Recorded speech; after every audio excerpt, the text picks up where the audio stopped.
This is Lecture 9 in the Western Intellectual Political Tradition, Plato and Justice, Part 2.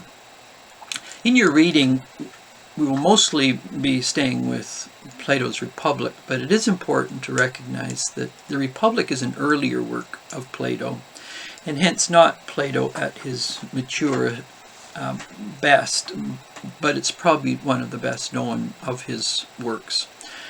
If we were going to look at Platonic political thought in a meaningful level, when I first started teaching at U of E more than 30 years ago, I was teaching, I did a course in philosophy of law that was both in the criminology department and in the political science department. We had other students taking the course as an elective from other disciplines. But rather than using the Republic in that course, I used Plato's Laws, which is a far more mature work. And Plato had gone through many rethinks of what he thought made for the good city, the good polis in that sense. And so the Laws, sadly so, in thinking of Plato in politics, the Republic tends to get front stage to law, whereas the law tends to be ignored, which is a much more mature work. There's other works, of course. The Statesman is very important in understanding. Sometimes Republic, Laws, Statesman are seen as the trilogy of Plato's political vision. But I think if you can look at Platonic political thought as a great puzzle, and each of the books are like pieces of that puzzle, to understand the full vision as it unfolds chronologically, it's essential to both read Plato chronologically in terms of how his thinking develops and unfolds. He critiques himself, he moves on. He was asked to establish a just city-state as a result of some of his works. That didn't work, so then he does a rethink. And anyone in their human journey is inevitably has ideas that they think makes for a good life, either personally or in a community. If a person's thinking politically, they have to be asking questions of what makes for a just, a peaceful, a good city, a good community, a good family, a good nation, a good international order. These are all legitimate and serious questions. And so in Plato's thinking, he grew up in a period of chaos, of fragmentation. He watched his teacher Socrates take the hemlock and die, and one of the great, probably, shocks to Plato's life was how can a good man, or how he perceived Socrates to be a good man, be treated this way by a state which sees itself about democracy and goodness. And it caused him to retreat a bit from the Socratic knocking on the doors of people to start the academy and begin to think, what are in the level of theory and the level of practice, what's the best model for a just city-state?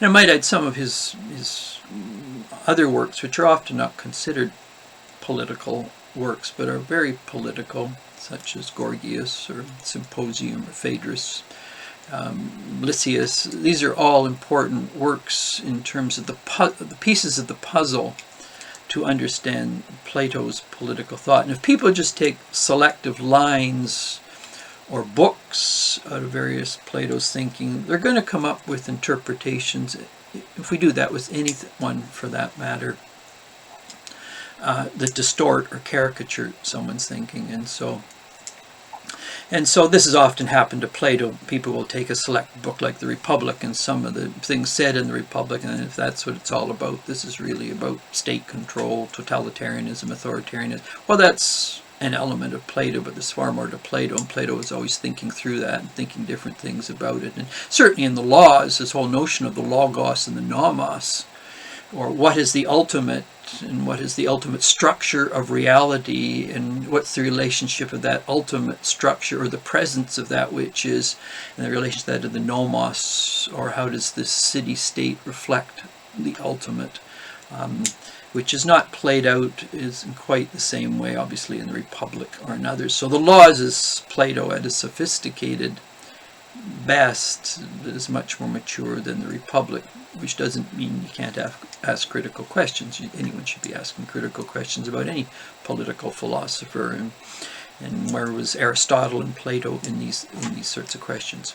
But the Republic, the word he uses for justice is the same word that Jesus uses in the Beatitudes, dikaios, quite different from piety or acts of mercy. It's Plato is asking questions about if we're going to have a good city, it must be founded on the foundation. It must be built on the foundation stones of justice. Okay, so then the question is, okay, so what is justice? And in the early books of the Republic, one argument is with Thrasymachus, who you get in the same one sense argument in Gorgias, Callicles.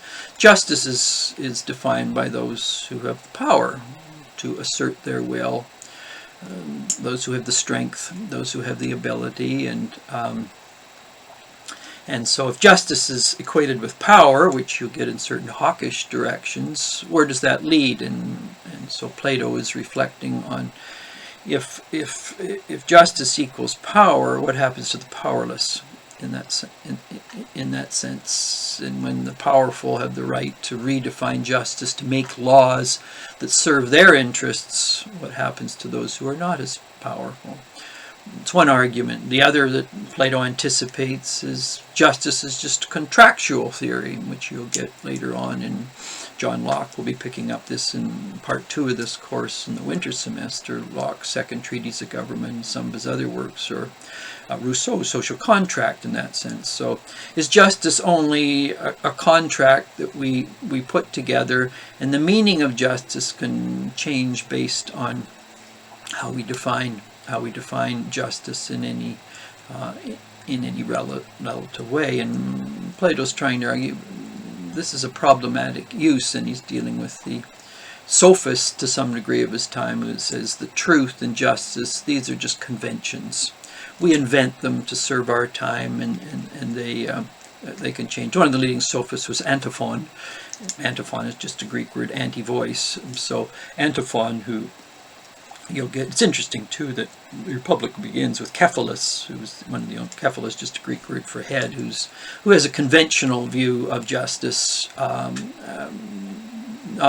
thought through in an intellectual, in a meaningful way, and he disappears quite early.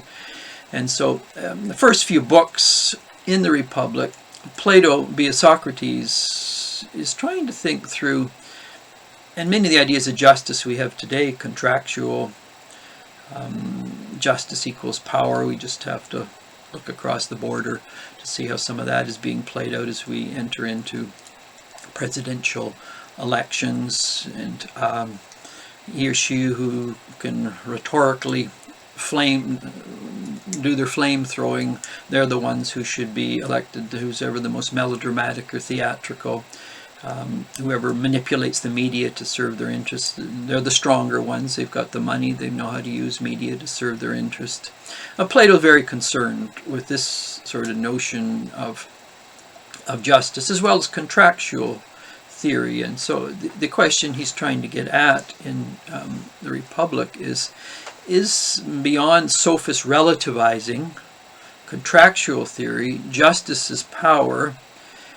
Is there some way of thinking through the meaning of justice that is not contingent on these conditional understandings of justice? And so, of course, underneath what he's saying is that justice has something to do with harmony.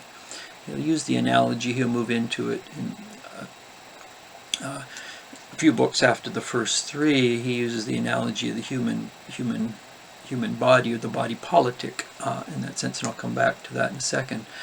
But he's also acutely aware, and he uses the myth of Gaiji is to look at that people do have this narcissistic, egoistic side. And if someone was given a magic ring, and they could disappear with the magic ring, would they take advantage of others to serve their interest? Would they steal property? Would they steal goods? Would they take it?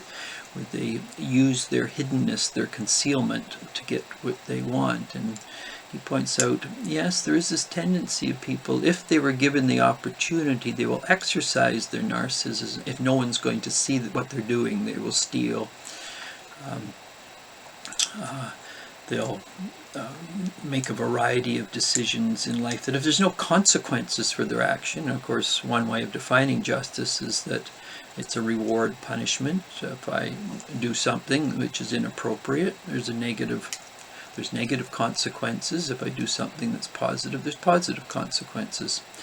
But if consequences are gone, and this is what Plato is arguing at the Ring of Gyges, if people only do what they think is just out of fear or fear of consequences, if you remove those fear of consequences, will they still act in a certain minimally just and civil manner?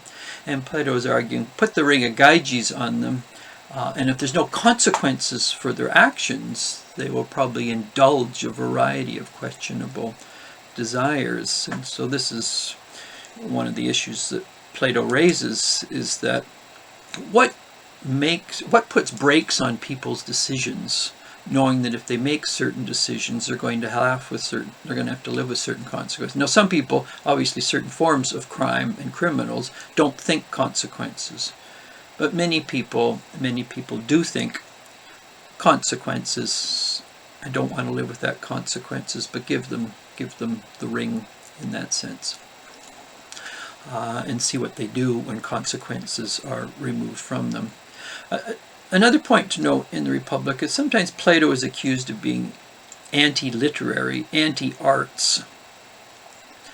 And of course he's not. What Plato's concerned with is particularly the writings of Homer and Hesiod, is that you had all of these stories in Homer and Hesiod that reflected notions of the gods, and these were myths, erratic behavior, immoral behavior, that then people, obviously down from Olympus in the city-states or in the valley of life rather than the mountain, if the myths at an ultimate level reflected erratic behavior at the highest level, and the great literary writers described this behavior, and people tended to model themselves on certain, what they see as those who are of a higher stature, and the gods, both at a personal level, interpersonal level,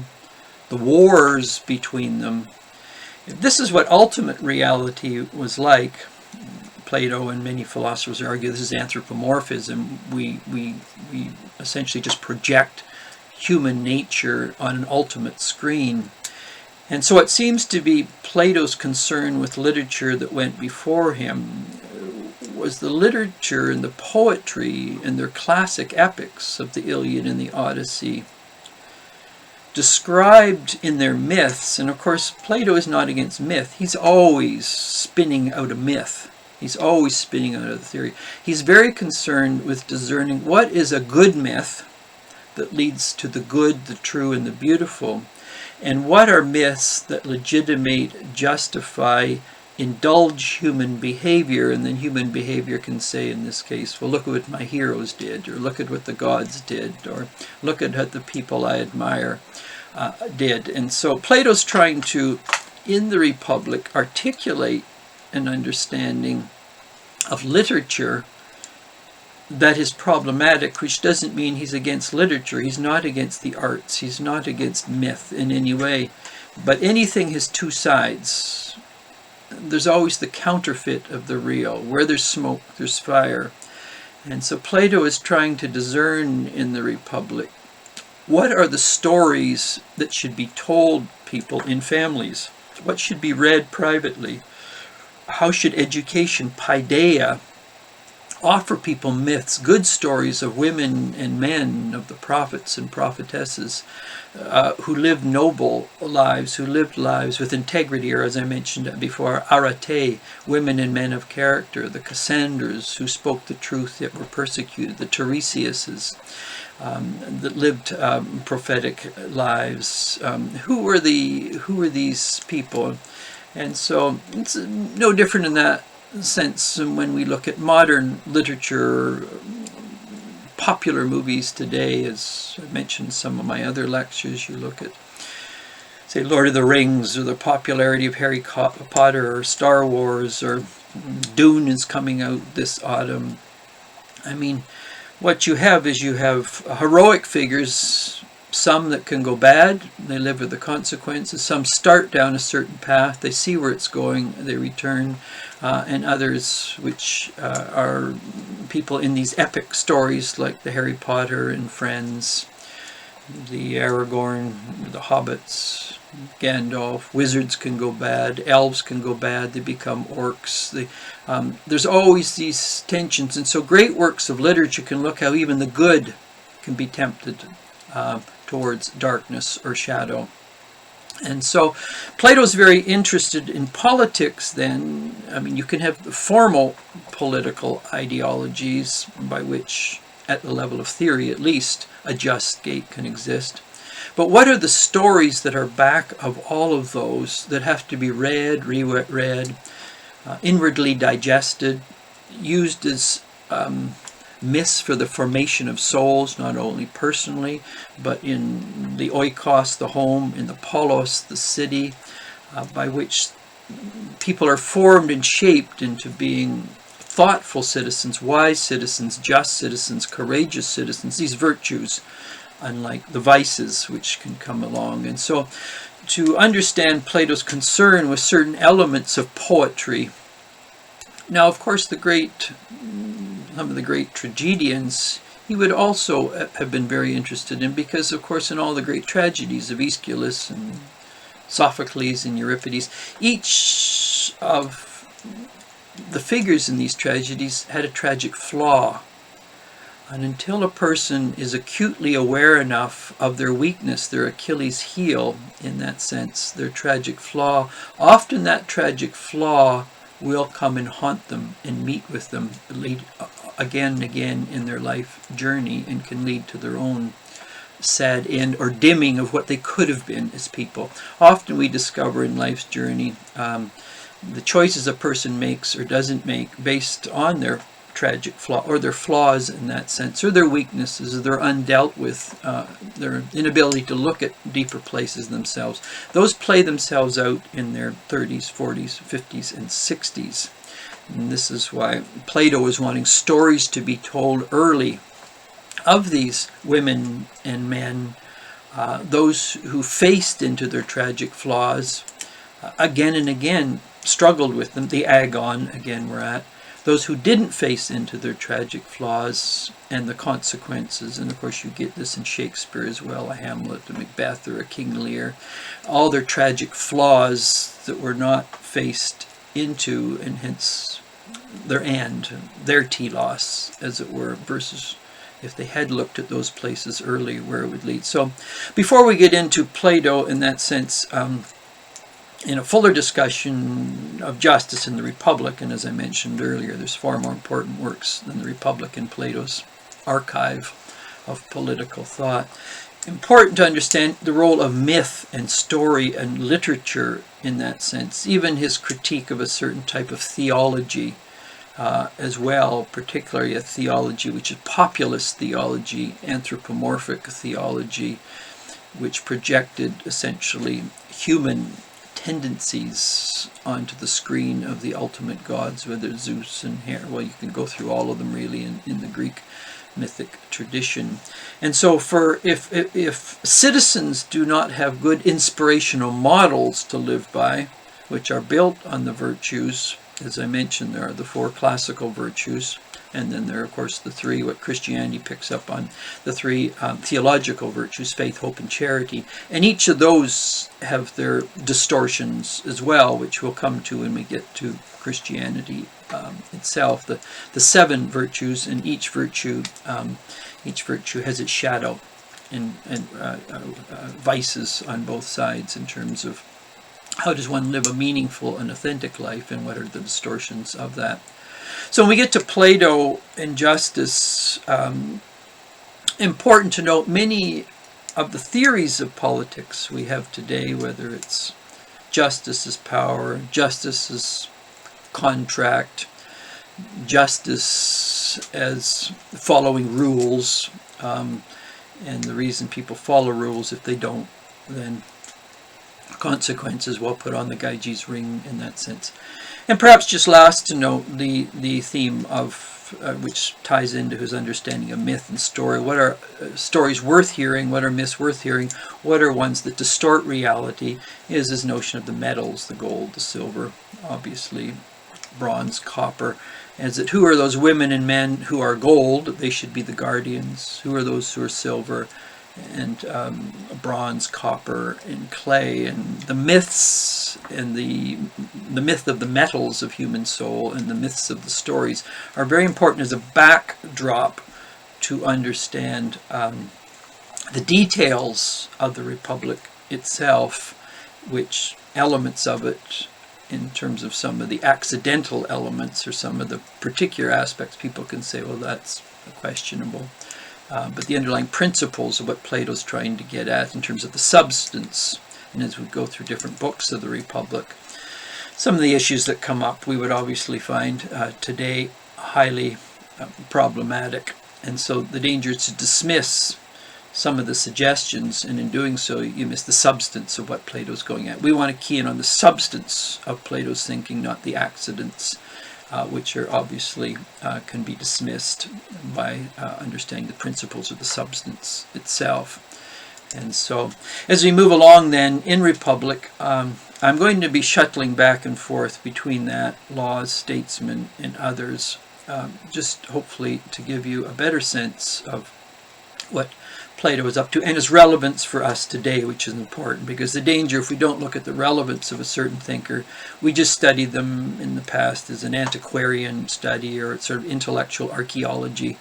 But so what for today? We live in a different world. We don't live in Greece at Plato, Aristotle's time.